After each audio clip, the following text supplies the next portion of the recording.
போடுவாங்க. பெண்கள் 3 விஷயத்தை நிறைய பட்டியல் இருக்குது. நான் ஒரு 3 மட்டும்தான் சொல்றேன். அந்த 3 நம்ம வாழ்க்கையில் இருக்கணும். நம்மோடு அவங்க அழகா நடந்துருவாங்க. சண்டையெல்லாம் குடும்பத்தில் இருக்காது, பிரச்சனைகள் இருக்காது. அவங்க எதிர்பார்க்கிற 3 விஷயம். அந்த 3 விஷயத்தை கண்டறிந்தார்கள் காரூண்ய சீலர் ஸல்லல்லாஹு அலைஹி வஸல்லம்.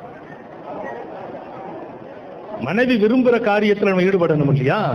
ஒரு பெண் எதிர்பார்க்கும் முதல் விஷயம், என் கணவர் என்னை நேசிக்க வேண்டும், அவர் என் மேல பிரியமா இருக்கணும், அவர் பிரியமா இருக்கிறாருங்கிறத என்கிட்ட அவர் வெளிப்படுத்தணும்.